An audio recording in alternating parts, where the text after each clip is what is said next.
au bout de 10 minutes, ça te met une décharge dans le genou, et là c'est fini. Sur un tissu conjonctif comme ça, d'apparence vraiment tendineux, avoir des symptômes ou des douleurs de type décharge électrique, je retrouve ça pas vraiment ailleurs. Si c'est une tendinopathie de compression, il faut agir comme ce qu'on fait avec une tendinopathie d'Achille, sortir de la zone de compression, éviter d'arriver avec du relâchement myofacial. Pour moi, il y a le versant retrouver de l'espace, et le deuxième versant, c'est évidemment le versant capacité. Et si tu fais constamment des exercices dans le même plan et dans la même amplitude avec la même flexion de hanche, c'est potentiellement pas bon. Tu auras d'autant plus intérêt à aller le cibler de façon très précise en unilatéral. Ce qui fonctionne très bien, c'est de la course en côte. T'as plus de flexion de genou, quand tu tapes au sol, la flexion elle est différente. Là où c'est un peu plus complexe, c'est que ça implique 2 articulations.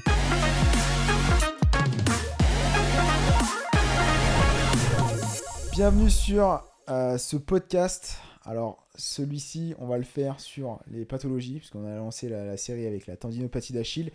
Et aujourd'hui, on va parler d'une pathologie qui est bien fréquente, la bandyliotibiale.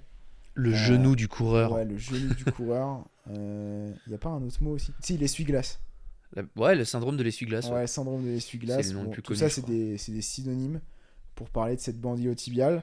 Donc, juste pour rappel, on essaie de garder à peu près la même trame sur les pathologies pour éviter de s'éparpiller, parce que ça, on sait faire. Donc, d'abord, on va parler un peu de la bandyliotibiale, comprendre un peu la bandyliotibiale, un petit peu l'anatomie et tout. Les symptômes et les signes pour essayer de vraiment distinguer et se dire ah bah là c'est vraiment exactement les symptômes spécifiques pour une bandyliotibiale, parce que des fois on pourrait en fait on pourrait sentir un peu la douleur autre part et du coup ça pourrait être une autre pathologie. On va parler un peu de la fonction, etc., les facteurs de risque, même si au final ça va être un peu transversal par rapport à ce qu'on a dit sur la tendinopathie d'Achille.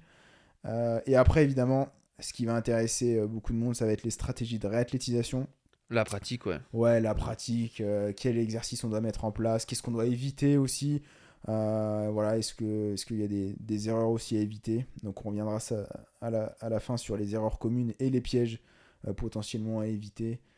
Quel exercice tu dois faire, quel exercice tu dois pas faire. Donc voilà, ça permet d'avoir une petite trame, de présenter la pathologie et après de la définir plus d'un côté pratique, donc théorie et pratique combinées, quoi. Ouais, déjà, première chose, je pense, c'est le nom, en fait. Même si c'est le nom qui est le plus connu, le syndrome de l'essuie-glace, en fait, le nom est pas bon. Parce que l'essuie-glace, c'est pour donner cette idée, bah, comme un essuie-glace sur une voiture, tu vois, où, en fait, ça frotte, ça frotte, ça frotte, ça frotte. Et il y a cette notion de friction, en fait. Pendant très longtemps, on a cru que c'était une douleur, une problématique qui était liée à la friction, alors qu'en fait, on va le voir, mais c'est plutôt lié à de la compression, à la compression de cette bandelette. Déjà, première chose, c'est rappeler un peu c'est quoi la bandelette iliotibiale.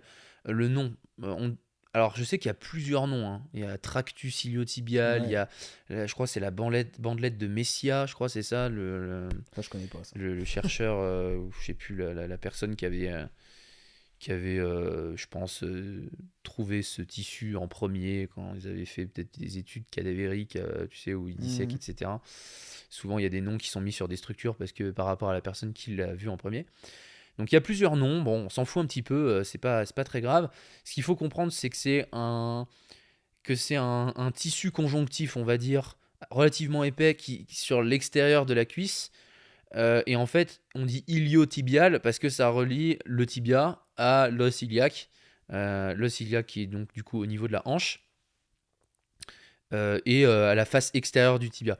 Donc du coup, déjà concrètement, comment ça se présente, pour faire très simple, déjà, même si on va y aller un peu plus en détail après, c'est une douleur à l'extérieur du genou, donc vraiment au niveau de l'insertion de cette bandelette sur le tibia, à l'extérieur du tibia. Donc déjà, ça fait...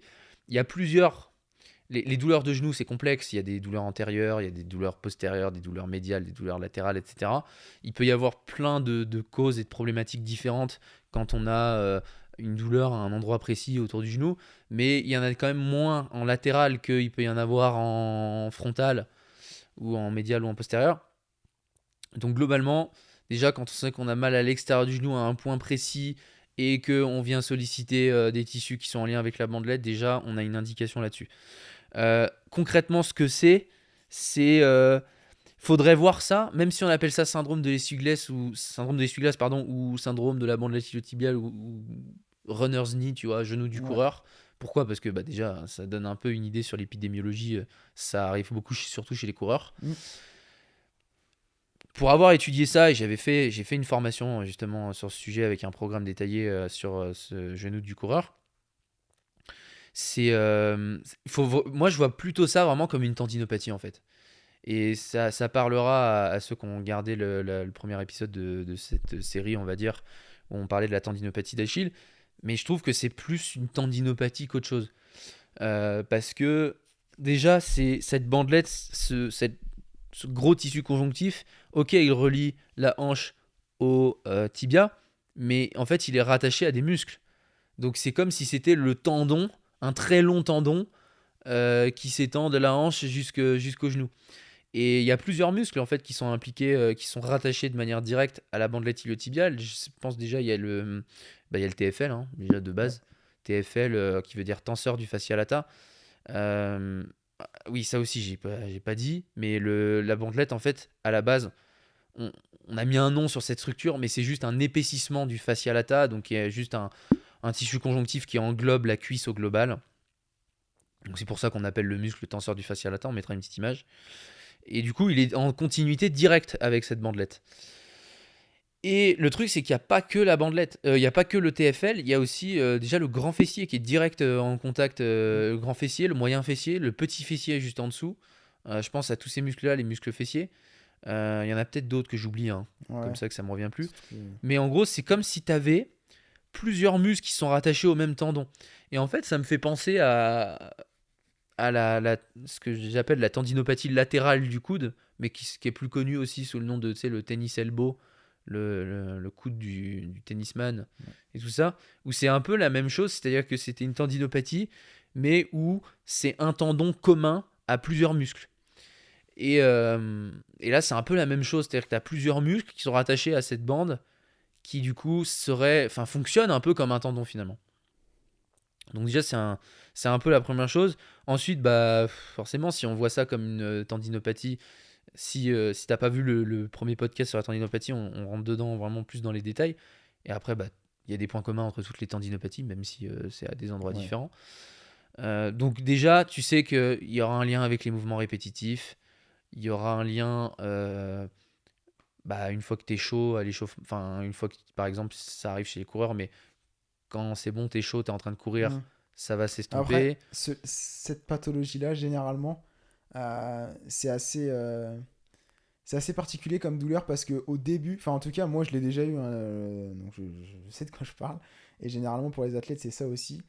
Euh, Au début t'as pas mal et c'est on va dire au bout de 10 minutes ça te met une décharge dans le genou. Ouais, Ça et te met l'électrique, ouais. ouais, une décharge électrique et là c'est fini. Donc là tu peux vraiment ces douleurs qui passent de 2 sur 10 à 8 sur 10 et après c'est l'arrêt complet. Donc là, par rapport à la tendinopathie, peut-être qu'après, c'était des pathologies qui étaient un peu différentes et j'ai juste mal évalué en fait réellement, mais je pense que c'était quand même vraiment des symptômes spécifiques bandylotibiales.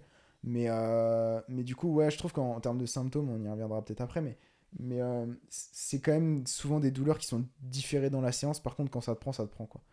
Euh, Ouais, et je crois qu'il y avait un lien avec tu sais, les fat pads, ouais, les coussins graisseux en fait que souvent on retrouve sous les tendons et qui viennent bah, du coup un petit peu limiter la compression dans des zones de forte compression. Il y en a beaucoup des coussins graisseux. On en a un sous le tendon d'Achille, il y en a un sous le tendon patellaire au genou. Je crois même qu'il y en a un justement en dessous l'insertion au niveau du tibia de la bandelette iliotibiale. Et du coup, ce qu'il y a, c'est que le problème, c'est que ces coussins graisseux-là, ils sont très innervés, très vascularisés, contrairement au tendon. Et du coup, ça pourrait peut-être expliquer aussi. Enfin, forcément, quant à ça, tu vas aussi comprimer le coussin en dessous. Et vu qu'il est très innervé, très vascularisé, tu peux avoir potentiellement une inflammation.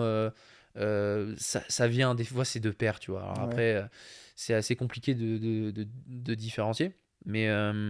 Et c'est pas notre travail, de toute façon. Mais tu peux très bien avoir les deux. Tu peux avoir euh, une problématique purement dégénérative ou parce qu'on se souvient du modèle de Cook là, sur les tendinopathies, parce que si on considère ça comme une tendinopathie, on pourrait se dire que la bandelette peut être dans un état de dégénéré ou simplement un état de sensibilité, tu sais, le tendon réactif.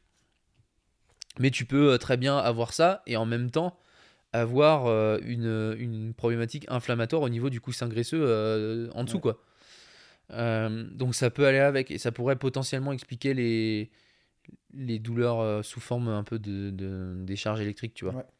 vu que c'est beaucoup plus vascularisé. Parce que c'est vrai que sur un tissu conjonctif comme ça qui d'apparence vraiment tendineux, avoir des symptômes ou des douleurs de type décharge électrique, c'est quand même pas. Enfin, tu retrouves ça pas vraiment ailleurs. Ouais, ouais. Pas vraiment dans Non. d'autres tendinopathies, quoi. Mais c'est des symptômes qui se retrouvent quand même bien sur Ouais, ce syndrome-là, entre c'est guillemets. ça qui est Mais assez spécifique, ouais. ouais, mais ouais, c'est assez différent quand même, je trouve. Enfin, en tout cas, de la tendinopathie sur les symptômes. Après, sur le traitement, je trouve pas, mais, mais ouais, hyper assez intéressant. Je voulais parler de quoi? Ah si, par rapport à la tendinopathie de compression et de friction, ça je pense que c'est important de revenir vite fait dessus et dire, enfin parler un petit peu des distinctions et potentiellement aussi des modalités qu'on peut mettre derrière, parce que en fait le problème c'est pas trop de se dire ouais, parce que une tendinopathie en gros de friction, parce que la bandylotibiale vient se relier, c'est sur le condyle latéral du genou. Ouais. Et donc en gros, on partait du principe que cette bande iliotibiale allait frotter sur le condyle et du coup que ça allait éveiller des douleurs en conséquence. Là, Maintenant, typiquement, imaginons quand on est en train de courir, tu vois, ça donnera ouais, peut-être plus une image. ouais, bah ça Quand tu es frotte. en train de courir et que tu vas, donc tu cours, et au moment où tu vas venir poser ton appui au sol, bah, en fait, tu vas avoir des mouvements de flexion, d'extension du genou et de flexion, d'extension de la hanche. Et du coup, cette bandelette-là, elle se retrouve, enfin, c'est ce qu'on pensait, elle se retrouve à frotter Ouais, contre la partie latérale du genou. Et ce et qui, du coup, ouais, crée une inflammation du et la frottement, ouais, c'est douleur. ça. Mais en fait, le problème c'est que après, du coup, on s'est dit, ok, bah alors pour limiter le frottement ou quoi, il faut utiliser différentes enfin, manipulations, on va dire.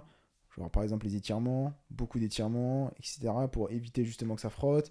Aussi du relâchement, on va dire, très myofascial pour justement éviter ça, surtout très Se faire proche un de ce petit massage condyle-là. avec une balle de Ouais, lacrosse sur le TFL, là. exactement. Un peu de voodoo floss après sur le genou. Et en fait, le problème de ça, c'est qu'une fois qu'on a compris que c'était une tendinopathie plutôt de compression, c'est-à-dire qu'en gros, on avait le tendon qui allait compresser au niveau de l'os, un peu comme ce qu'on pourrait avoir sur une tendinopathie d'Achille au niveau De l'anthèse. ouais, au niveau de l'anthèse, donc au niveau du calcanéum, un peu la même chose.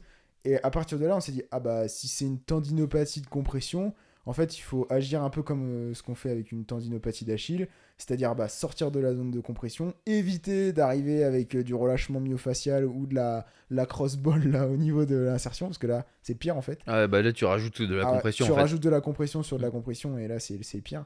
Donc au-delà même de la théorie de se dire oh ouais mais ça c'est chipoté, de se dire que en fait c'est pas une pathologie de friction mais de compression, mais en fait si c'est important. C'est important quand même. Et puis, il y a aussi un peu l'idée que dans cette notion de friction, il y ait un étirement, en fait, de la bandelette. Ouais, Sauf qu'en fait, on le sait, la bandelette ne peut pas s'étirer. ouais c'est Je une sais plus, il y avait raideur de malade. Ouais. il y avait un papier ouais, qui montrait que c'était extrêmement raide. En fait, Possible. ça, d'un point de vue fonctionnel, enfin structurel, mais aussi fonctionnel, c'est-à-dire dans son comportement, c'est plus raide qu'un tendon classique. Ça se rapproche plus du ligament, Bah oui. mais du coup, vu que c'est rattaché à des muscles, c'est là qu'on peut se dire que c'est plus Ouais, comme tu un peux jouer tendon, tu sur la vois. compliance des muscles mais pas sur la raideur même de la bande iliotibiale Ouais, la quoi. bande, en Et fait, tu surtout peux, que tu peux l'étirer ouais. comme tu veux. Tu sais, les fameux étirements de bandelette où tu viens te mettre, Oui, t'as je vois la très jambe comme avec le ça, pied à tu viens te l'opposé là. redresser, tu te penches comme ça sur le côté. Je sais pas si tu te Et souviens à la fac, de quoi? il y a un médecin qui était venu non, un kiné, je sais plus quoi, qui était venu Qui faire. faisait les étirements de la Ouais, bandelette. ouais, ouais. Mais enfin bref, tout ça pour dire Mm. que c'est quand même une pathologie de compression. Mais on peut jouer sur la compliance du muscle, mais pas sur la raideur même de la bande iliotibiale. Surtout qu'au final, la fonction première de la bande iliotibiale, c'est de maintenir l'équilibre transversal du bassin, c'est-à-dire pour éviter le tilt du bassin vers le bas. Donc en fait, il y a un besoin de raideur en fait. Il y a un besoin de raideur au niveau de la bande iliotibiale. Et puis oui, et puis pour rappel, hein, parce que comprendre la structure et l'anatomie, ça nous fait comprendre aussi du coup la fonction, hein. Mais vu que c'est un épaississement du fascia lata, donc qui est le tissu conjonctif qui englobe et compartimente les muscles de la cuisse, euh, tout ça c'est lié en fait. C'est ce qu'il faut se rappeler. C'est pas juste un tendon classique ou quoi. C'est un épaississement et c'est pour ça en fait les premières personnes. Je pense qu'on l'appelle bandelette de Messia, donc sans doute cette personne-là, Messia ou je sais plus. Bref, les premières personnes qui ont décrit cette structure et l'a appelée la bandelette iliotibiale. C'est simplement, ils ont disséqué sur un cadavre, ils ont vu que ça c'était un truc épais, ils ont coupé et ils se sont dit ah c'est une structure distincte. Mais en fait c'est pas vraiment une structure distincte du fascia lata en tant que tel. C'est un épaississement à cet endroit-là. Pourquoi généralement on retrouve des épaississements dans le tissu conjonctif à des endroits précis? Parce que s'il y a eu un épaississement, ça veut dire que c'est des zones où il y a plus de contraintes mécaniques. Et donc, s'il y a plus de contraintes mécaniques, les cellules se mettent en mode on produit. Donc, il y a plus de tissu à cet endroit-là, donc c'est plus épais. Et donc, puisque cet épaississement du fascia est relié directement, par contre, comme un tendon au grand fessier, au moyen fessier, au petit fessier, au TFL et tout, des muscles, en particulier le grand fessier, mais des muscles, je crois que le grand fessier, c'est le plus gros muscle du corps. Qui a le plus de fibres musculaires, d'unités motrices et tout. Donc forcément, quand tu as ce genre de muscle-là qui produit une force énorme, il n'y a qu'à voir sur un hip thrust, tu vois, où tu isoles les fessiers, n'importe qui peut mettre 100 kg sans problème, quoi. Alors que, admettons, tu fais pas de muscu du tout. Mais ça montre la capacité de production de force de ces muscles-là, même sans entraînement. Et c'est des... Tu vois, typiquement le genre d'exo où tu peux vite mettre très très lourd sur un muscle isolé, quoi.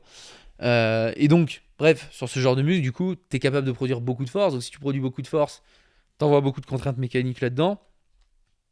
Et donc, il y a cette nécessité d'épaississement. Mais derrière, s'il y a beaucoup de contraintes mécaniques, bah, c'est là que ça peut être à l'origine de ce syndrome, quoi, de la bandelette iliotibiale. On va peut-être revenir vite fait sur les symptômes un peu. On en a déjà un peu parlé, mais peut-être Ouais. pour que les personnes soient capables vraiment d'évaluer, même simplement un petit peu les symptômes, on en a déjà parlé. Bah ouais, bah typiquement, déjà tout ce qui est course à pied, donc on vient sur sur des impacts. Surtout sur les degrés. En fait, il me semble que la compression, C'est on sur va les dire, premiers degrés ouais, de 40, flexion. 40 degrés, même pas 40 degrés, peut-être 30 degrés de flexion du Bah, genou. spécifique course à Ouais, pied en soi, tu vas exactement. jamais en dessous de Et ça. c'est vraiment là où on a la plus grande probablement force tensile au niveau du TFL en fait. Enfin, Tensile et compressive, ouais. Et du coup, bah, c'est vraiment à cette angulation-là généralement. Et on verra aussi sur les exercices à mettre en place ou même la course à pied à mettre en place, comment on peut manipuler ça, cette angulation, pour éviter d'avoir des douleurs. Mais ouais, généralement, c'est sur des petites flexions de genoux. On va avoir beaucoup de compression au niveau du genou. Ouais, c'est-à-dire que si à côté tu fais. Déjà, d'un point de vue pratique, si par exemple tu te dis ah, j'ai ça, ça me fait mal, machin, bah tu peux déjà te dire.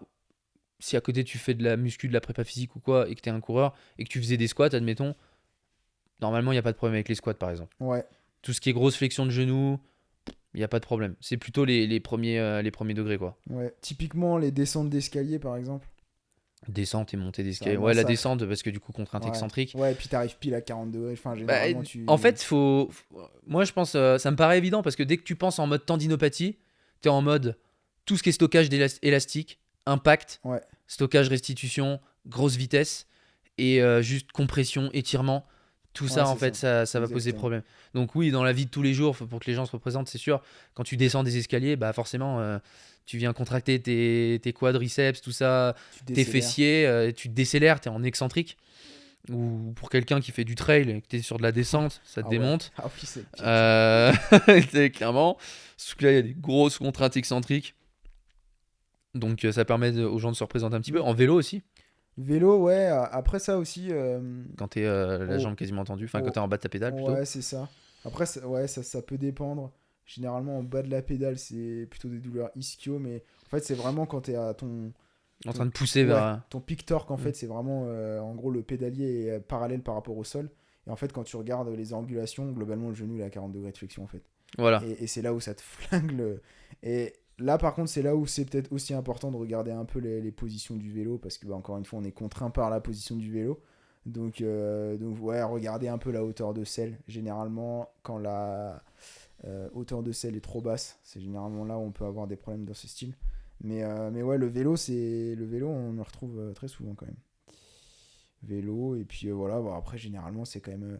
Peut-être une chose à noter, c'est que c'est très rare, et j'ai jamais vu ça même d'ailleurs, sur des sports intermittents ou des sports collectifs.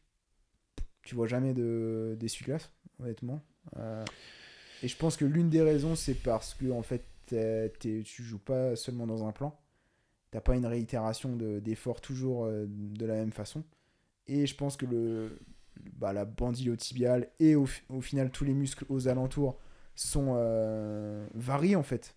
Et plus de variabilité, je pense que c'est bien, surtout pour des pathologies comme ça. Donc Ouais, puis ouais, cette notion peut-être de volume. ouais, puis d'intermittence, c'est-à-dire de l'intensité, repos, intensité, repos. Je pense que pour n'importe quel tendon, ou tissu conjonctif, c'est potentiellement mieux que de faire quelque chose de très Que linéaire. ouais, à fond, sans Ouais. repos, gros volume, gros kilométrage et tout. C'est pour ça on le retrouve surtout chez les coureurs et qu'on l'appelle le genou du coureur, du coup. Hein. Amateur surtout en plus. Ouais. Bah, ce que tu retrouves pas ouais, quand tu dis les sport co, foot, rugby, ou même tu prends du volley, du basket, c'est plus des tendinopathies patellaires, hein, Ouais, ou exactement. quadricipitales, ce que tu retrouves là-dedans. Beaucoup moins ça, quoi. Ouais, tu peux avoir mal aussi parce que je pense à ça, mais sur de la rotation externe de hanche, Ah ouais, compression. parce que la bande est compressée. Mais en fait, pour moi, il y a les deux versants. Euh, On peut avoir mal aux fessiers aussi. Hein. sur les tendinopathies, j'ai remarqué, et puis c'est pour ça que je pense vraiment à chaque fois tension et compression, c'est-à-dire étirement et compression. C'est-à-dire que c'est peut-être pas toutes les tendinopathies. Moi, j'avais eu au biceps, donc je m'en souviens. Mais en fait, c'est à la fois le raccourcissement des muscles impliqués qui sont rattachés au tendon, si on considère que c'est un tendon, et l'étirement. Les deux sont problématiques. Moi, j'avais ça à mon biceps, mais tout ce qui était raccourcir le biceps, ça faisait mal. Tout ce qui Ouais. était en étirement, ça faisait mal pareil. J'ai déjà vécu aussi un petit peu des petites douleurs au tendon d'Achille et tout. Pareil, c'est genre t'es en haut, flexion plantaire, Ouais. le tendon compressé, ça fait mal. Trop en étirement, ça fait mal aussi. En fait, les deux positions sont problématiques. Donc, d'une manière générale, ça peut être pareil aussi sur les tennis elbow ou quoi. Ouais. Tu viens en extension du poignet, tu compresses le tendon commun là sur le coude. Tu viens en étirement, flexion poignet, pareil, ça fait mal. Donc, c'est toujours un peu. Il y a toujours ce pattern un petit peu sur les tendinopathies. Et là, c'est pareil avec la bandelette ischiotitibiale, c'est-à-dire que là où c'est un peu plus complexe, c'est que ça implique deux articulations. Ça implique le genou et la hanche. Donc du coup, là, quand tu vas venir chercher de la compression, donc admettons du raccourcissement au niveau de la bandelette, donc tu viens abduction, rotation externe, Ouais. et rotation externe tibiale aussi. Donc Mhm. tu viens chercher tout dans le même sens, en global, en externe. Tu vas compresser, ça va être douloureux. Et si tu viens faire le fameux étirement de la La bandelette, bandelette. bon, qui ne marche pas du coup, parce qu'il n'étire rien du tout, euh, mais où du coup tu viens en adduction, donc avec la jambe vers Mhm. l'intérieur par rapport à la ligne médiane par rapport au corps, et plutôt le fémur en rotation interne, tout en rotation interne, là tu viens étirer. Mhm. Et puis du coup tu compresses aussi en étirant. Et là c'est problématique. Donc en fait tout ce qui va à chaque fois impliquer ces mouvements-là, donc ça fait quand même pas mal de trucs, ça peut être problématique. Et du coup, bon, après, ça va dépendre des gens. Après, ouais. Si on devait, là, on va dire des trucs un peu généraux et globaux, mais en fait, plus j'accompagne les gens, forcément, plus à chaque fois, les profils sont tout le temps Mhm. différents, les historiques, etc.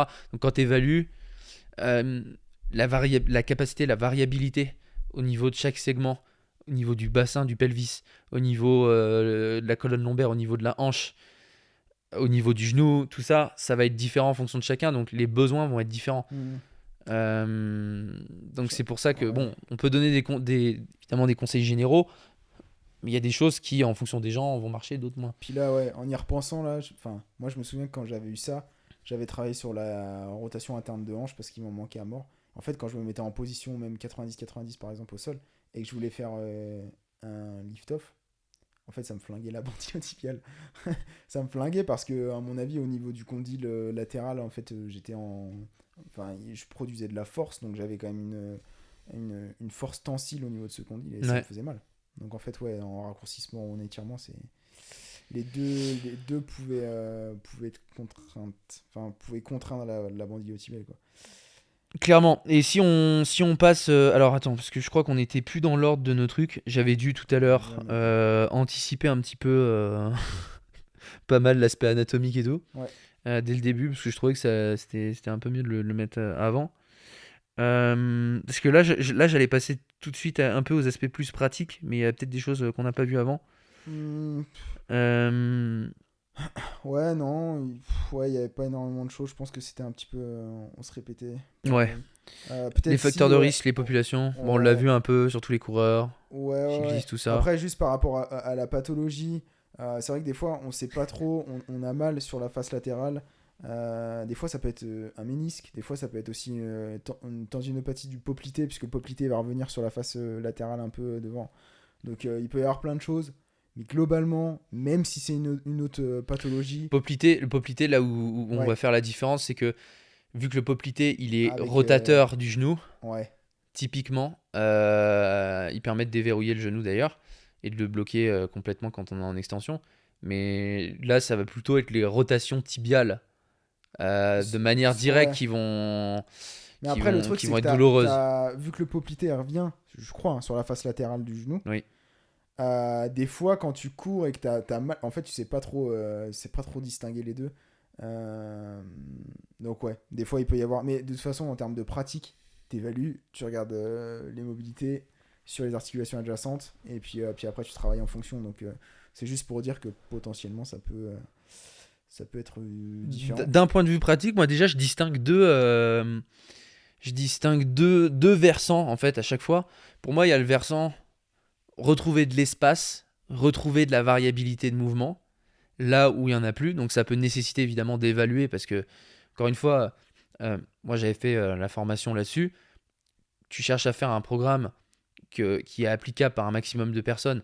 Donc tu vas mettre des choses plus générales, Mm. mais tout en sachant qu'il y a des trucs qui vont peut-être marcher sur certains, d'autres, ça va être d'autres exos dans le programme qui vont mieux marcher sur eux, etc. Mais si on veut vraiment faire au mieux, il faut évidemment évaluer. Là, qu'est-ce qu'il faut évaluer? Moi, si j'avais quelqu'un là maintenant qui a un syndrome de l'essuie-glace et que je dois m'occuper de sa réathlétisation, je vais évaluer tout du bassin, enfin le pelvis en partie, le pelvis en lui-même, donc sa capacité d'antéversion, de rétroversion, la rotation, la hanche, c'est-à-dire, enfin ce qu'on appelle la hanche, c'est l'interaction entre le fémur Mm. et le pelvis, du coup le bassin, donc l'articulation de la hanche. Mais il faut pas confondre enfin, les deux, parce que y a le bassin, il est capable de faire des mouvements d'antéversion, de rétroversion et de rotation. C'est à distinguer des mouvements de la hanche, ou le fémur qui interagit par rapport au bassin. Donc déjà, il y a ça à évaluer. Il y a le genou, évidemment. Et après, Pied. souviens-toi par rapport au dernier podcast, si tu l'as pas vu, faut aller voir. Mais le dernier podcast sur le pied, il y a énormément d'influence de la capacité, la variabilité de mouvement au niveau du pied et tout ce qui va s'organiser dans la chaîne, le long de la chaîne. Donc là aussi, j'irai évaluer le pied. Si vraiment je devais faire c'est pour ça que c'est un peu compliqué de dire dans un podcast, parce qu'en fait, il faudrait faire des études de cas. Il faudrait vraiment avoir un profil Mm. et dire en fonction de ce profil, et puis avoir évalué, etc. Et dire, tiens, on fait ça. Parce que ça va vraiment dépendre de chaque personne. Encore une fois, on individualise, mais personne qui aura un pied creux ou un pied plat, qui n'aura pas la bonne variabilité au niveau du pied, ça va s'organiser différemment en proximal au niveau du genou. Ça peut influencer, surtout sur un coureur à pied, davantage de contraintes en proximal, ça peut participer à l'apparition du syndrome de l'essuie-glace. Donc, dans la réathlétisation, si tu viens, entre guillemets, travailler sur les problématiques du pied, ça peut être Mm. intéressant aussi, même si c'est pas directement la tendinopathie en elle-même. Donc, il y a tout ce versant variabilité pour moi, au niveau de la hanche, au niveau du genou, au niveau du pied. Moi, je m'étais concentré dans la formation là-dessus, essentiellement sur le genou et la hanche. Après, quand tu fais un programme entre guillemets Ouais, général et que tu tu vas n'individualises pas pas, mettre 2 heures par ça. tu vas pas mettre 2h30 de séance avec des exos partout, tu vois. Mm. T'es obligé de faire des compromis. Mais l'essentiel, je pense, va se trouver au niveau du genou et de la hanche. Maintenant, c'est encore une fois individualisé. Ça, c'est le premier versant. Et le deuxième versant, c'est évidemment le versant capacité. Capacité du tendon en lui-même et capacité musculaire, je dirais, bah, du coup des muscles qui sont rattachés euh, à la bandelette iliotibiale. Donc là-dessus, TFL, il est surtout abducteur, rotateur interne de la hanche. Ça dépend comment se situe la hanche, etc. Mais enfin, il y a juste là, tu es assis par exemple, tu viens palper là sur le côté, Ouais. tu fais une rotation interne comme ça, tu sens tout de suite que ça se contracte, c'est le TFL qui met en tension la bandelette. Après, bah, on avait dit, et c'est là qu'on fait le lien avec l'anatomie, mais il y a, les fessiers sont rattachés de manière directe à la bandelette, donc grand fessier, moyen fessier, petit fessier, qui ont un rôle de stabilité sur la hanche, mais qui sont abducteurs, extenseurs de la hanche, rotateurs externes. Mhm. Donc, qu'est-ce qu'on va vouloir faire? Eux, on va vouloir leur donner de la capacité sur... Pareil, je pense, même dans le travail de capacité, je pense à la variabilité au niveau musculaire. Bah oui. C'est-à-dire retrouver une capacité à explorer l'amplitude complète du muscle. Donc, en excentrique, en concentrique, en variant plusieurs les modalités. flexions et tout. Peut-être plutôt au début en isométrie. On pourrait parler un petit peu des différentes étapes. Mais retrouver de la variabilité musculaire aussi et renforcer sur à la fois petit, moyen, grand fessier, TFL. Donc en gros, pour moi, il devrait y avoir des exos un peu dans les trois plans de Mhm. l'espace. Il Bah, devrait y surtout avoir que, ouais. des exos excentriques, concentriques ou isométriques sur de l'amplitude complète de la rotation interne, rotation externe, de l'adduction-abduction Et de la flexion et de extension la aussi. flexion-extension. Moi, Surtout. je sais que je me souviens que j'avais mis par exemple un mouvement global, un step-up, tu vois, Mhm. où tu es sur une box en haut, tu es debout, et juste tu vas contrôler l'excentrique par exemple. Tu peux faire en iso, tu peux faire en excentrique pur, en EQI, enfin il y a Ouais. plein de choses qui sont faisables. Et du coup là ça te fait un peu tout. Vu que tu es en unilatéral Mhm. en plus, il y a un peu de la Mais stabilité, ouais, tu viens ça, faire je l'ai mis petit, sur la moyen, fin. grand fessier. Mais sur le. Il y a plein de choses. Ouais, par rapport même au moyen fessier, parce que le moyen fessier, on le voit comme le moyen fessier pour le coup, mais on sait qu'il y a trois faisceaux, un faisceau postérieur, un faisceau médial et un Ouais, faisceau... le deltoïde de Ouais, la hanche. ouais, ouais, mais du coup, ça nous indique un truc, c'est que en fonction de la flexion de hanche et de la rotation interne qui est couplée, tu vas recruter pas la même chose. Et si tu fais constamment des exercices dans le même plan et dans le même amplitude avec la même flexion de hanche, tu pourrais te dire, bah, en termes même de réhabilitation pour une bande iliotibiale, c'est potentiellement pas bon, tu vois. Faut être capable de recruter les différents faisceaux, faut être capable du coup de varier cette flexion-extension et la rotation interne à l'intérieur. Ouais, du coup, quand il pense, quand tu réfléchis à ça, ça veut dire que tu peux, par exemple, si on cherchait purement à isoler, admettons, petit moyen fessier, donc ils vont être pas mal sur de l'adduction, enfin sur de l'abduction pour le coup, Ouais. en raccourcissement. Mais vu que, comme tu dis, il y a une portion antérieure, une portion médiale, une portion, enfin médiale, moyenne, et une portion postérieure, bah du coup, ça va aussi participer un peu à une espèce de flexion, abduction Mhm. et extension dans l'autre sens. Il y a un peu toute une zone en fait où tu vas recruter certaines portions de ces muscles-là. Et donc, tu peux te dire, je vais pas faire juste un mouvement d'adduction-abduction, je sais pas, avec une poulie ou un élastique ou quoi, purement dans le plan frontal, donc de gauche à droite, quoi. Ouais. Tu peux coupler ça à plus ou moins de flexion, par exemple de hanche, tout en faisant de l'adduction-abduction horizontale, tu vois. Mhm. Je sais pas si ça parlera à tout le monde, mais en gros, voilà, tu peux aller rechercher de la variabilité en variant un petit peu les angles articulaires tout en ciblant les mêmes muscles. Déjà, il y a un peu de ça. Après, le processus en 4 étapes, Ouais. Bah, globalement, ça, hein, on l'a revu. Je pense qu'il faut juste dire peut-être les petites subtilités par rapport à la pathologie, mais globalement, c'est exactement la même chose que on a dit sur la tendinopathie d'Achille. Ou si on avait fait un épisode sur la tendinopathie, juste. Je sais plus. je crois, non, juste Non, d'Achille, mais on avait dit ouais, beaucoup de choses dessus, même ouais, des sur généralités sur l'ensemble, les tendinopathies en général. ouais, les quatre étapes, bah, t'as compris, c'était isométrie, après quelque chose de anisométrie, donc concentrique, excentrique, couplé, comme on rencontre à la salle classiquement. Après, retour au sport, puisque la pliométrie, on l'aura intégré dès le début. Et Ouais, puis, bah en gros, ouais. Moi, ce que j'aurais tendance à faire au début, ce serait parce que on se souvient de l'aspect analgésique potentiel, pas forcément sur tout le monde et tout, mais souvent sur des tendinopathies, l'isométrie aide à soulager la douleur pour différentes raisons qu'on avait déjà vues dans je sais plus quel podcast. Euh, mais du coup, ça peut être intéressant de faire de l'iso sur des mouvements qui vont intégrer voilà, les fessiers dans leur ensemble. hmm, Moi, c'est vrai que j'aurais bien tendance à mettre un step-up ou une variante de fente bulgare ou un truc, peu importe, où il y a quand même une bonne flexion de genou et de hanche.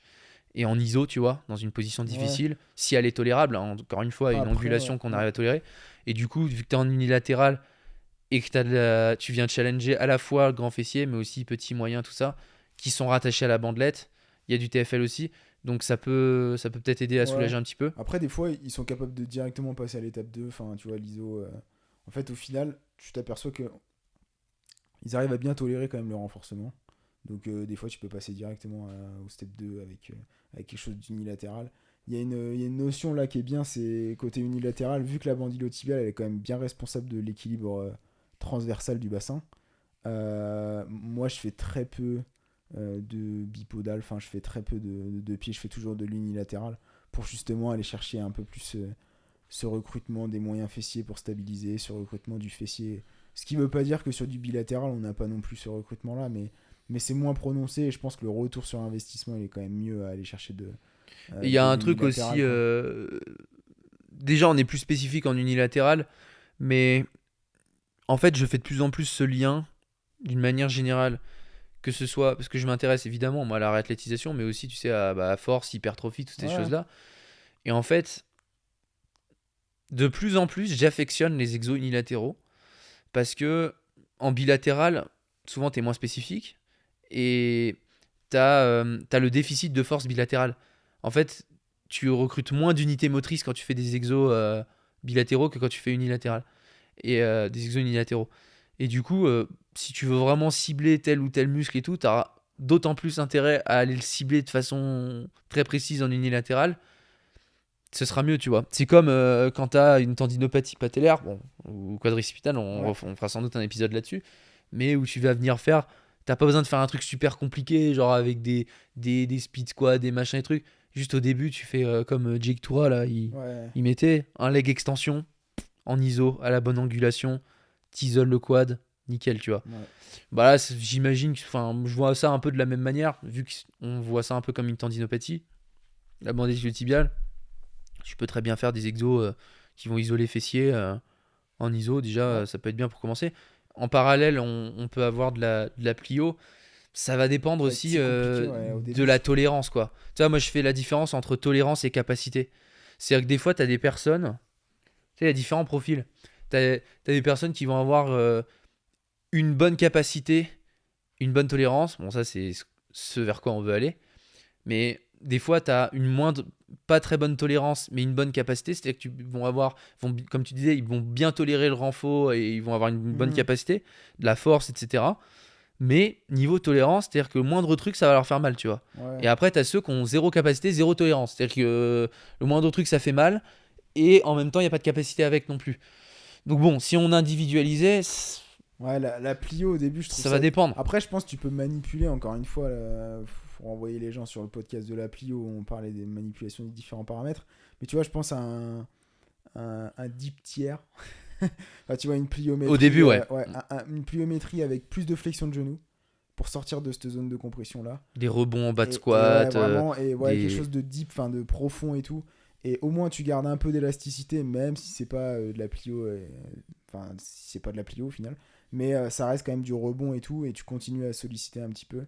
Après, une petite technique entre guillemets, mais si tu comprends que la zone de compression elle est autour de 40 ou 30 degrés de flexion de genou, ce qui fonctionne très bien, et moi j'avais utilisé ça sur ma propre bandiotibiale, mais c'est de la course en côte. Parce qu'au final, tu as plus de flexion de genou. Quand tu tapes au sol, la flexion, elle est différente. Et globalement, vraiment, il y a une diminution drastique des symptômes. Et t'as moins de... T'as quasiment pas Moins de temps de stockage, ouais, restitution t'as moins de temps de élastique. contact. Enfin, t'as plus de temps de contact, pardon, au sol. Et du coup, en fait, comme moyen de réhabilitation, au lieu de recommencer à courir directement sur du béton ou quoi, peut-être commencer par ça. Alors évidemment, il faut faire attention quand on redescend parce que c'est là où tu te flingues la montée. Mais ça peut être une bonne stratégie et c'est généralement Puis des trucs qu'on peut après utiliser. encore une fois, sur la Plio, je pense que les stratégies qu'on utilise, on va pas re-rentrer dans tous les détails parce qu'on l'a déjà fait dans le podcast sur la Plio. Et pour ceux que ça intéresse ou qui nous ont déjà fait confiance là-dessus, mais dans la formation qu'on a fait en collaboration, Plio Pro, où vraiment là, on rentre à fond dans les détails. Mais c'est toujours un peu on a un système en fait qu'on suit et qu'on applique, tu vois. Donc pour réintégrer de la plio, là typiquement sur de la bandelette iliotibiale, où la problématique est dans une zone assez restreinte entre la flexion et l'extension du genou sur les premiers degrés, Ouais. jusqu'à 30-40 degrés, bon bah typiquement, quand tu veux réintégrer de la plio ou au moins garder une capacité pliométrique pour ne pas la perdre, parce que si t'as mal et que tu te dis bon bah du coup j'arrête, tu vas la perdre ta capacité. Bah oui. Donc au pire tu te dis ok, au-delà de 40 degrés, tout ce qui est plus en flexion, ça me fait pas mal, donc je vais commencer par ça. Et éventuellement, faut faire des tests, encore une fois ça va dépendre des gens et de la tolérance aussi. T'as des gens, ça va juste être une petite gêne, pardon. T'en as d'autres, ça va vraiment les démonter, tu vois. Donc ça va vraiment encore dépendre de chacun, mais tu peux tester, voilà, surface molle, des chaussures avec une semelle, élastique pour te délester, Peut-être- saut plus, enfin tu vois en light tiers, tu vois ce que tu sais Ouais. les sauts superficiels là, où pareil tu vas en gros aller, tu vas faire de la plio dans l'amplitude qui est douloureuse, mais tu vas utiliser d'autres paramètres qui vont permettre de réduire l'intensité de ta plio et du coup de quand même en faire. Mm. Et petit à petit, après voilà, encore une fois, on avait 7 ou 8 paramètres. Faut revoir le podcast là-dessus. On peut remettre peut-être l'image là-dessus avec les 7 ou 8 paramètres, comme ça les personnes pourront faire pause tu pourras faire pause pour regarder. Mais pour moi, c'est ça dans ma tête. J'ai 7 ou 8 curseurs et je vais réduire les curseurs autant qu'il faut. S'il faut, carrément au minimum partout. Et on recommence de là et après on réaugmente les curseurs par rapport à là où on veut aller, quoi. Donc c'est-à-dire mettre de la grosse intensité potentiellement dans de la plio superficielle pour le coup là. Après, ouais, carrément. Il y a juste des trucs qui me reviennent un peu comme ça, mais euh, un truc qui est intéressant avec la bandylotibiale, c'est que vu que c'est une pathologie où la limitation, ça va être aussi de l'équilibre transversal du bassin, et ça je l'ai dit, j'ai dit trop de fois depuis le début du podcast, mais en gros, il y a un truc qui est intéressant, c'est que plus tu cours vite, et moins t'as mal. Et ça, tu peux demander à plein de personnes qui ont eu des bandylotibiales. Et en fait, je pense que vu que tu te projettes de manière très rapide dans le plan sagittal, en fait, t'as pas le temps, enfin, le bassin a moins le temps justement de s'affaisser, ce que tu pourrais retrouver sur une course à moindre vitesse. Et du coup, généralement, t'as moins de douleur. Alors, ça veut pas dire qu'en réhabilitation, il faut taper des sprints dès le début. Mais des fois, ce qui peut être intéressant, c'est d'intégrer plus rapidement de la course, en fait de faire de l'intermittent en fait, si tu veux faire de la réhabilitation, de faire des lignes droites par exemple, où tu vas accélérer, atteindre un plateau de vitesse et juste décélérer un peu plus rapidement et en fait faire varier ça, parce que refaire directement de la course basse intensité, des fois les symptômes ils sont toujours présents, donc peut-être varier ça. Deuxième notion aussi, ça va être de varier les directions, c'est-à-dire pas faire seulement du plan aller tout droit en fait, essayer de varier, changer, pivoter pour justement aller chercher Faire du changement de des direction. amplitudes. Alors ça c'est vraiment pour du très spécifique course à pied, hein, mais c'est des notions qui sont importantes. Des changements de direction aussi. On peut Réintégrer l'activité, encore une fois, ça dépend Ouais. du. Si c'est un syndrome de la bandelette chez un trailer, bon bah il faut à un moment donné Ouais, c'est sûr. Ouais. remettre du trail, parce que comment tu veux ce que je faire veux des dire, c'est que drops, si des tu drops, mais ça va être si tu veux réintégrer de la course mais de manière dissociée, donc en allant sur une piste d'athlée ou quoi, même si tu mets admettons non, ouais, c'est sûr. d'autres plans dans l'espace et tu vas pas juste faire des accélérations tout droit dans le plan sagittal et que tu vas mettre du plan frontal ou essayer de mettre du transversal et tout, Ouais. dans tous les cas tu répliqueras jamais le chemin avec le terrain chaotique Non, mais auquel c'est tu sûr. fais face quand tu fais du trail. Donc je pense que ça peut être bien aussi de réintégrer l'activité de course, vu que ça arrive surtout chez des coureurs, Non, bah oui, c'est dès sûr. qu'on peut, et éventuellement adapter la Mm. fréquence des foulées. Je crois qu'aussi il y avait un bail où tu réduis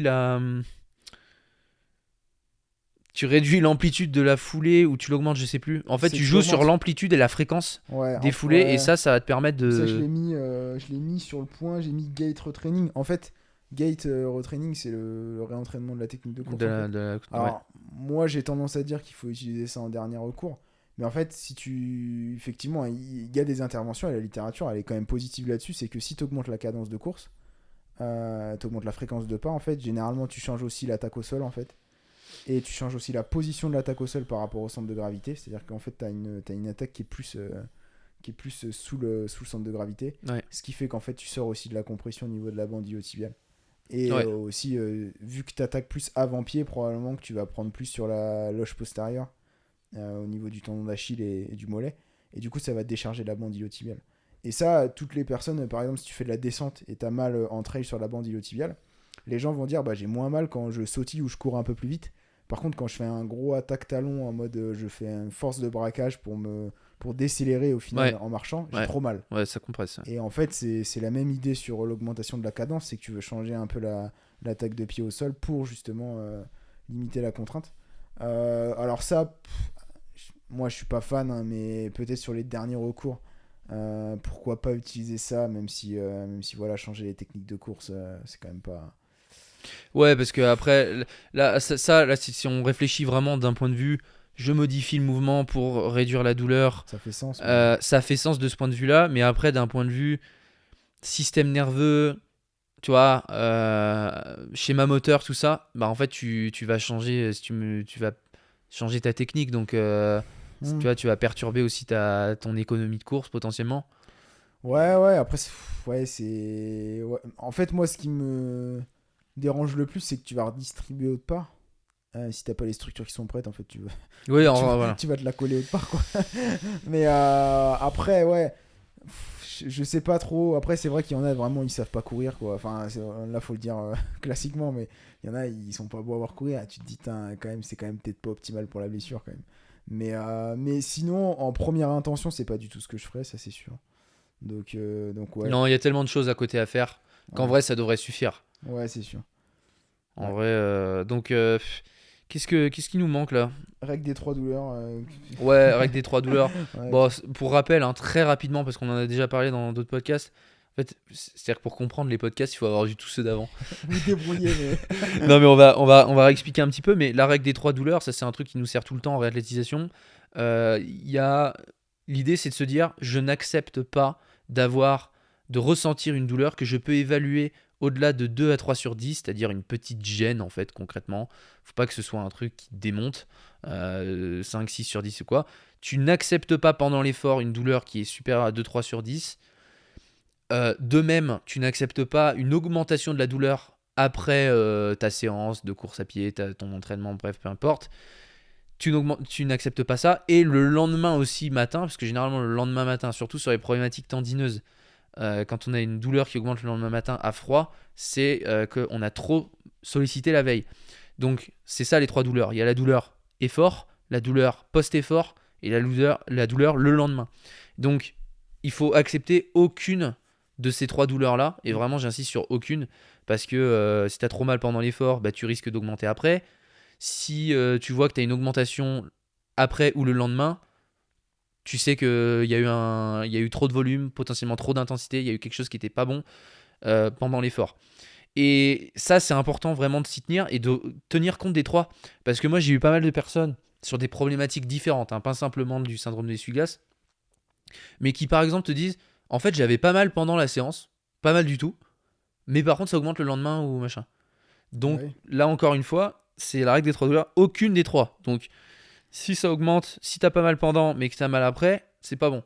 Donc l'idée, c'est vraiment, soit on stagne, soit on va vers la réduction. Il faut pas accepter d'aller vers l'augmentation, parce que après, si ta douleur augmente et que du coup, bah, tu fais la suite du programme, mais que t'as encore plus mal qu'avant, bah en fait, tu vas juste faire empirer le truc et tu t'en sors jamais, quoi. Donc ça semble du bon sens, mais c'est important de le rappeler parce que Pour tout le monde, ouais, c'est pas toujours simple. ouais, c'est pas toujours simple. Surtout parce que nous, ça nous semble normal, parce que on est C'est pas dedans, parce c'est que notre ça côté. nous semble normal qu'on le fait tout le temps. Ça nous arrive aussi, tu sais, des fois, t'as mal à un endroit, tu fais tiens, je vais tester pour voir, et là tu fais ah oui, en fait, j'ai quand même bien plus mal là, donc j'ai peut-être pas fait Ouais, ce non, qu'il fallait, non. tu vois. Fais ce que je dis, mais pas ce que je fais, quoi, clairement. Euh, Mais ouais, ça c'est un truc super important. Pour récapituler un petit peu, je ouais, pense, après, ouais, récapituler je un pense petit que peu. Globalement, encore une fois, même si on n'a pas forcément donné d'exemple d'exercices très très très spécifiques, parce que comme je disais, ça va dépendre si on individualise tu mettrais 5 personnes différentes, il y aurait 5 programmes différents, évidemment. Parce je te disais, on évaluerait le pelvis, on évaluerait la hanche, donc l'interaction entre les fémurs et le bassin. On évaluerait le genou, donc interaction entre le tibia et le fémur. Et on évaluerait aussi le pied et la cheville, enfin tout le membrane, parce que Ouais. tout ça a un impact en fait, et est relié dans la chaîne. Donc moi j'évaluerais l'ensemble et en fonction des problématiques, des manques de variabilité, s'il y a une personne, c'est un problème de supination, l'autre c'est un problème de pronation, l'autre c'est un problème de rotation interne ou externe du tibia, on va se focus vraiment sur là où ça manque. Donc les programmes peuvent varier. Et après, par contre, sur le versant capacité, là, c'est toujours pareil. Je pense qu'il faut vraiment essayer d'aller. Sortir de la compression déjà. Ouais, sortir de la compression déjà au début, plutôt pour la tolérance. Ouais. Et commencer par de l'isométrie sur tout ce qui est fessier, gants Ouais, fessiers. on va dire un espèce de split squat avec pas mal de Voilà. flexion de genoux. Après, il y a plusieurs possibilités, mais, Non, mais ouais, split ce squat, qui fait fente pas mal, en bulgare, voilà, split squat, fente bulgare ou des variantes de step-up, un truc comme ça, Mm. globalement où il y a une espèce de variante unilatérale à dominante genou, où tu viens chercher de la triple flexion-extension du membre inf Ouais. dans le plan sagittal, donc il va bien, et puis le côté unilatéral il va venir aussi challenger les petits moyens fessiers, donc ça c'est une chose. Après tu peux très bien faire du travail isolé, ça dépend du matériel que tu as à disposition, mais moi si j'ai un peu de matos, genre avec une poulie, tu vois, que si tu peux accrocher au pied ou quoi, faire du travail direct d'abduction Ouais. de la hanche pour vraiment isoler spécifiquement moyen fessier, TFL, petit fessier. Dans le plan frontal, encore une fois, différentes angulations de flexion de hanche pour la variabilité, ça peut être bien. Il y a ça avec poulie, tu peux le faire avec élastique. Bon, ce sera plus dur en fin d'amplitude, là où de base c'est déjà plus dur. Sinon, tu peux le faire carrément, je pense aussi, Oui. coucher le bord d'une table ou Ouais. d'un banc ou d'un truc et tu viens mettre ta jambe comme ça Ouais. dans le vide, vers l'adduction, et du coup tu redresses ta jambe en abduction. Mhm. Donc tu fais face à la gravité, on va dire. Ça, c'est quand t'as pas trop de matos. Éventuellement avec un petit poids de cheville ou quoi. Ouais, et puis tu peux faire de l'overcoming. Voilà, ça c'est, je pense, les variantes d'exo en dynamique. Après, tu peux faire de l'iso, overcoming, l'isométrie, Ouais, yielding, ouais. overcoming. Il y a plein de possibilités, mais autour de ces choses-là, en fait, autour des adductions, abductions, flexion, extension de hanche, Ouais. pour cibler les fessiers, globalement. Tu peux mettre, moi je mettrais aussi un exo assis sur une chaise ou quoi, élastique ou poulie, ou idéalement, et tu viens travailler spécifiquement de la rotation interne ou de la rotation externe. Encore une fois, isométrie Ouais. ou dynamique plus tard dans la séance. Intégrer un peu de la plio plutôt en début de séance, là où on est frais. Et après, sur l'aspect mobilité, où vraiment on va venir se concentrer sur les interactions entre les segments, donc un niveau articulaire. Par exemple, sur la hanche, interaction fémur-pelvis, je mettrais du travail de base, rotation interne ou externe de hanche, Ouais. les pelzrels, des choses comme ça. Pareil sur le genou, Ouais. rotation interne ou externe du genou. Voilà. Puis voilà, hein. En vrai, Bah déjà, ouais. quand tu t'as fait ça, Ah ouais, non, non, t'as c'est des ça. bonnes séances, hein. Pas être. Voilà, puis reprendre l'activité qui probablement va être la course à pied généralement. Ouais, et puis ce focus important, ouais, la plio, je pense, et voir que quand on arrive à remettre de la plio avec un peu de raideur, tu vois, Ouais. et qu'on est à l'aise là-dessus, se dire tiens, je vais retenter d'aller courir un peu. Et en fonction du sport qu'on fait, ça dépendra aussi, parce que, encore une fois, il y a le point A, il y a le point B. Ça va dépendre du point B vers lequel on veut aller. Ça dépend de plein de paramètres. Mais ouais, en fonction du point B, bah, réintégrer progressivement, quoi. Exactement. Revenir avec peu de volume, très peu de volume, je pense. Ouais. Et puis build up, build up, reconstruire à partir de ça, quoi. Les ladders. Il n'y avait pas des erreurs aussi Euh, des erreurs à éviter. les- Euh, Ouais, non, j'avais mis prise en compte pour la plus importante, je pense, la prise en compte de la bioméca, mais on en a quand même bien parlé, c'est-à-dire que Ouais, voilà. utiliser des exercices assez génériques, alors c'est bien, des fois ça peut faire le boulot, hein, mais c'est quand même bien d'adresser spécifiquement, je pense, les rotations au niveau des articulations qui sont dans la chaîne, quoi. Et pas seulement genre la capacité, même si on sait qu'une tendinopathie, c'est quand même bien d'augmenter la capacité, mais on sait qu'il y a aussi une influence et une contrainte qui est distribuée différemment en fonction des compensations de chacun. Donc c'est important de faire les deux, je pense. Ouais, en Et fait, si c'est pas clair pour toi qui nous écoutes, je rappelle encore une fois, mais pour moi, il y a toujours ces deux choses-là. Il y a la capacité du tissu en question. Donc là, sur une bandelette iliotibiale, on est sur une forme de tendinopathie. Donc évidemment, il faut renforcer le tendon et renforcer les muscles qui sont associés à ce tendon-là.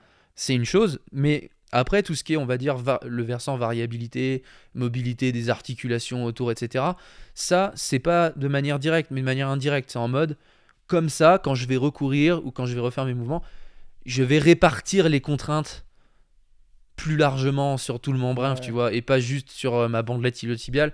Et du coup, encore une fois, si on rappelle, on renvoie vers le podcast, vers le podcast sur la blessure, on voyait l'équation où une blessure, c'est toujours, et les douleurs, c'est toujours une question de capacité par rapport aux contraintes. Notre but, c'est toujours la même chose. C'est je veux augmenter ma capacité, mais je veux aussi réduire les contraintes en parallèle. Bien les distribuer. Donc, tu les réduis pas forcément, mais tu les distribues mieux. Donc, du coup, à un niveau local sur ton tendon, tu les diminues, quoi. Ouais. Et voilà, hein, du moment qu'on augmente et qu'on diminue de l'autre côté, on a le meilleur cocktail pour revenir sans douleur et reprendre notre sport, quoi. Donc, je pense qu'on a fait un petit peu le tour là-dessus. Je sais pas ce qu'on fera comme prochaine peut-être une petite problématique. Tendinopathie, soit patellaire ou quadricipitale. Ah, peut-être une petite quadricipitale parce que moi ça me titille en ce moment là avec le squat. Donc en plus j'aurais peut-être quelques anecdotes à raconter de ce que je mets en place. Exercices. Ouais, de ce que je mets en place. Moi, Et je peux blesser, moi. vu que je le vis là, c'est vrai que je bouffe tellement de squats et de renfo que là ça me titille un petit peu, mais du coup ce sera intéressant d'en parler, pourquoi pas. N'hésite pas aussi dans les commentaires à nous dire si ça t'a plu, si ça t'a intéressé, si t'en as tiré des choses, parce que si t'es coureur à pied ou quoi et que t'as une problématique comme ça de bandelette iliotibiale, clairement si t'appliques ce qu'on a dit dans ce podcast, tu peux qu'avoir des résultats. Clairement. Et puis surtout si ça t'a plu et que tu veux éventuellement avoir un autre podcast, une autre vidéo sur une autre problématique qui t'intéresse, dis-le dans les commentaires et puis à ce moment là peut-être qu'on traitera ça en priorité. Yes. Et puis pense à t'abonner à t'abonner à la chaîne si c'est pas déjà le cas, à liker, tout ça, à partager, et on se retrouve dans le prochain podcast. Salut.